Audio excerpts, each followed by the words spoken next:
You are listening to the Cookbook Love podcast with Maggie Green, episode number 293. Welcome to the Cookbook Love podcast, a podcast that celebrates cookbook readers, buyers, collectors, writers, and clubs. And now your host, cookbook author, culinary dietitian, and cookbook writing coach, Maggie Green.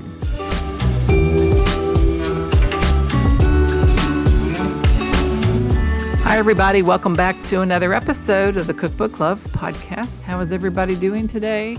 Very excited to be here to share with you yet another episode. Today, we're going to talk about how to persevere in cookbook publishing.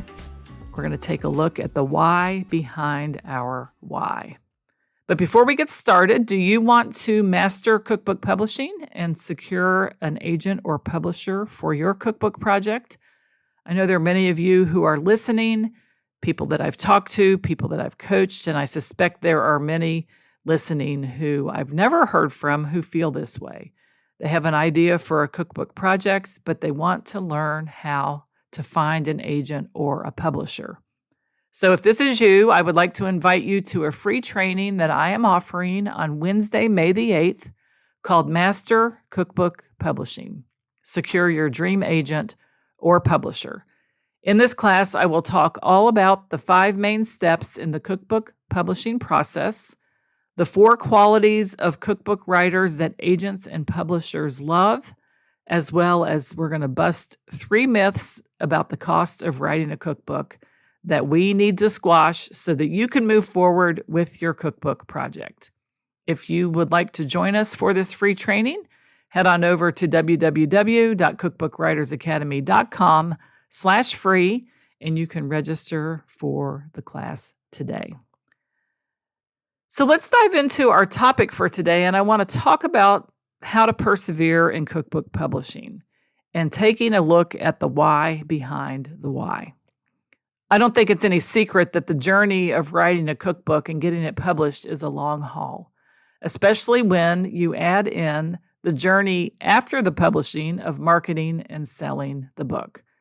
So why do people want to do this? Why would anyone want to embark on a book writing project?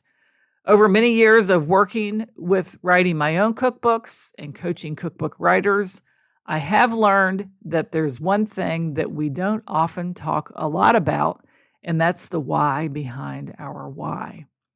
There's many reasons we want to write a cookbook, and I'm going to list those here in a few minutes.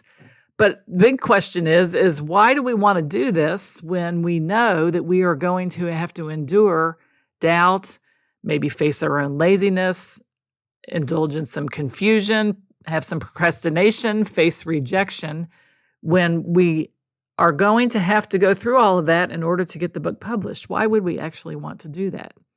So let's start with the first layer of why I hear people say that they want to write a cookbook. One of the main reasons I hear is that people talk about money, and they talk about wanting to earn passive income off of their book. Okay, so that is one of the main things that I hear, and it's kind of funny to me because people talk about wanting to earn passive income off their book, but one of the main objections to people writing or getting cookbooks published is they don't have enough money. So money seems to be a hot topic when it comes to the why we want to write a book and why we don't want to write a book. And I'm going to explore that a little bit deeper, but the number one reason that I hear about why people want to write a cookbook is for money. They want to create an income stream and some passive income in their life or in their business. Another reason that I've heard is that people want to create a collection of recipes they love. And I totally get this, and I have seen and talked to authors that is their reason why they write cookbooks, is to have collections of recipes they love. And the perfect example of that from one of my previous interviews is episode 273 with Tessa Kairos. She wrote her 11th cookbook called Now and Then. And one of the main reasons she wrote this book is because she had collections of recipes from time growing up when she traveled, different foods she was interested in, and she created this beautiful cookbook with a collection of recipes that she loves to eat. And that was her reason why she wanted to write that book. And it worked. Now, she was an author that had experience, and she was an author that publishers were used to working with. So I suspect at that point that if she has a publisher who knows that she's the kind of person that's going to produce on the idea that she suggests, they would take her up on it, which they obviously did because she wrote her 11th book. But that's what happens sometimes when we write multiple cookbooks is as we go down the road, we have a little bit more leeway and freedom in the types of things that we actually want to write about because the publishers are interested in working with authors who have multiple ideas for different books. Another reason why is some people write cookbooks so that they can support a nonprofit or a community organization, perhaps with a cookbook to raise funds for the nonprofit or the community organization. We've heard about church cookbooks, junior league cookbooks, cookbooks put together by fire departments or civic organizations. So supporting nonprofits or making fundraising cookbooks is a real thing, and that is another reason why people embark on cookbook projects. A fourth reason is that some people want to grow their business and use their cookbook as a way to attract clients into their business. Maybe it's a health or nutrition coaching business, and the cookbook actually serves as a lead magnet into their business.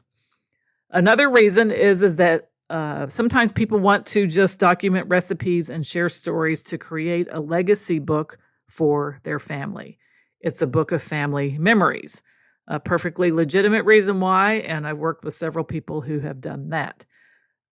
Some people want to or are public speakers, or they have a bakery or a winery or a restaurant, and they want to custom publish a book to sell at the back of the room or to sell on the counter of their bakery or at the tasting room of their winery.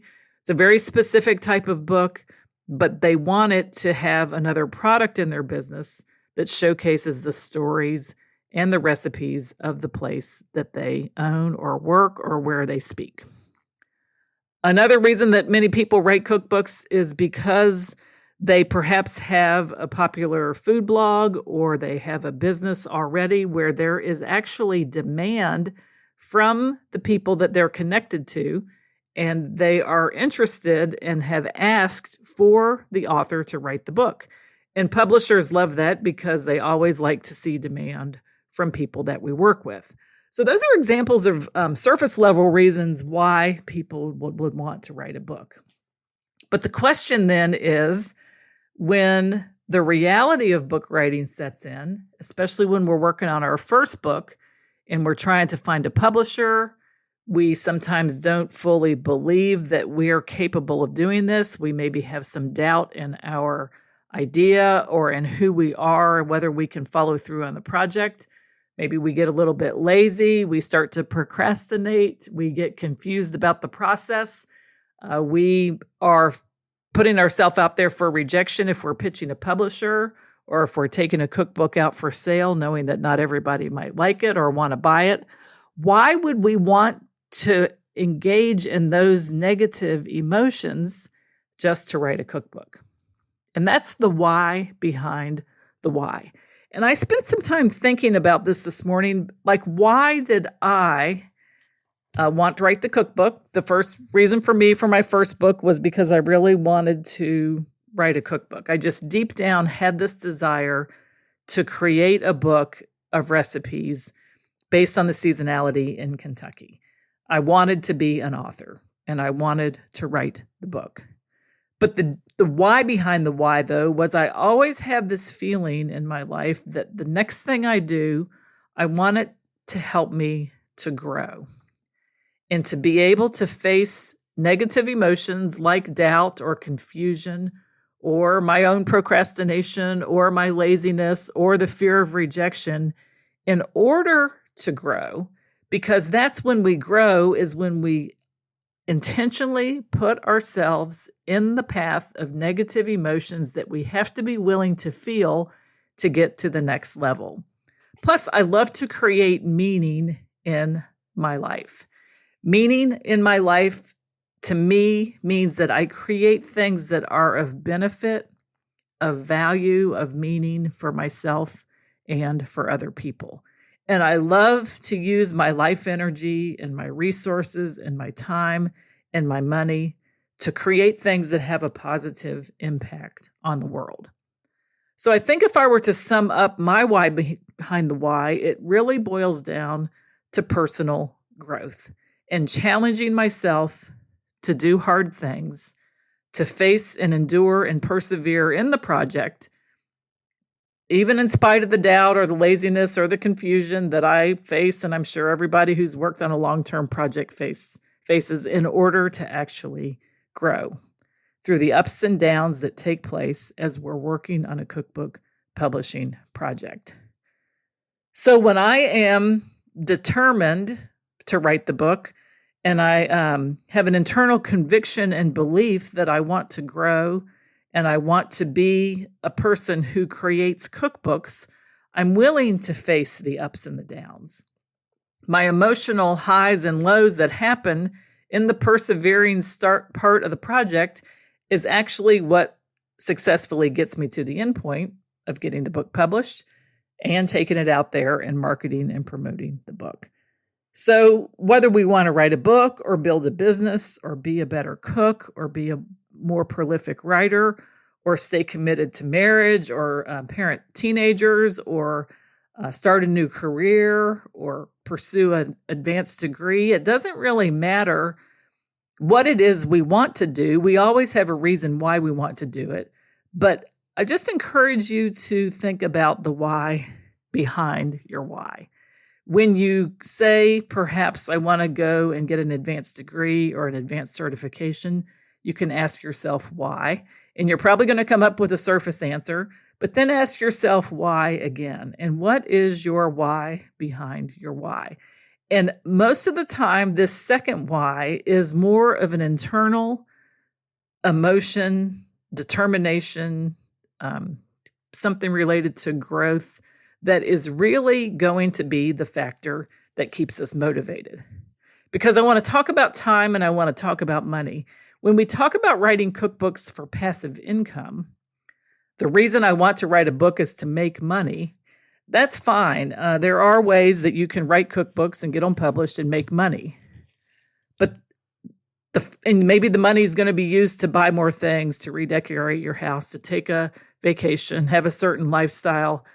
But I'm here to tell you, in the first part of the cookbook project, until that book is published, you're facing a lot of negative emotion.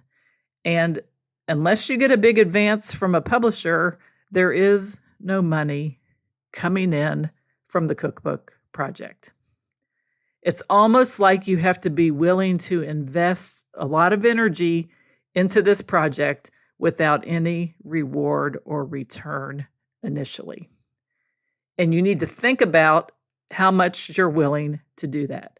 Some people have very low tolerance for going through a cookbook project and the highs and the lows and the not getting paid or the perhaps a lower advance that they might earn because their why is money.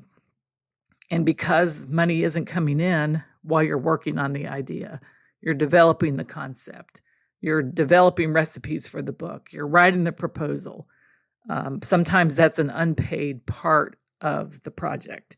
So that's the thing about the money. And the other thing is that with time is energy. Time is our life. I figure that I might as well use the life that I have and the time that I have in a positive way to grow and to become a person that can face these negative emotions in order to create new things in the world.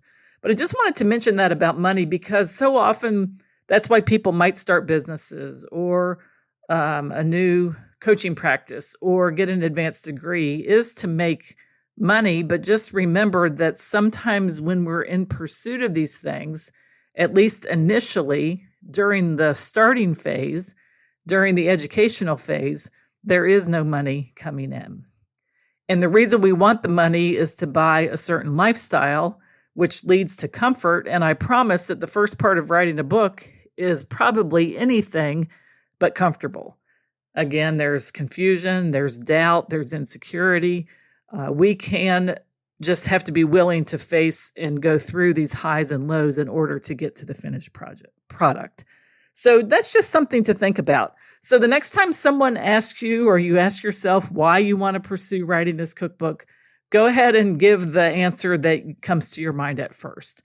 But just remember, in order to persevere, the bigger why needs to be something internal, needs to be something that motivates you to be the person that you want to be. And typically it's related to determination or personal growth, or doing something that you really are doing perhaps for your children or your family. There has to be some sort of deep-seated why that will help you to go through the highs and the lows, to get through the publishing process, to get your book published. And when you're listening to interviews that I do with cookbook writers, you'll sometimes hear them talk about the actual writing of their book manuscript. And this condensed period of time, usually 6 months to a year, where they're writing the guts of their book, and how hard it can be sometimes. But none of them stopped because it was hard. They continued through the process because I suspect they also had a bigger why. And then if you have that bigger why and you get through it, then yes, at the end, passive income is a possibility. Money off royalties is a possibility. Creating collections of recipes you love is a possibility. Supporting nonprofits, writing cookbooks for fundraisers, growing your business, attracting more clients, sharing your process or your point of view, writing a book for a family legacy, selling books at the back of a room if you're a speaker, or at your bakery or your winery, pleasing your clients, pleasing your customers, giving them the book that they want. You see, all of those happen, and all of those are possible when the book is finished. But in order to get through the highs and the lows, I just challenge you to look at your why behind the why, so that you can be a writer that perseveres and gets your book actually not only written, but published as well. So that is it for today's episode of the Cookbook Love Podcast. This is your host, Maggie Green. And until next time, have a great day and keep loving your cookbooks. Thanks for listening to the Cookbook Love Podcast. You can find out more information at www.cookbooklove.co.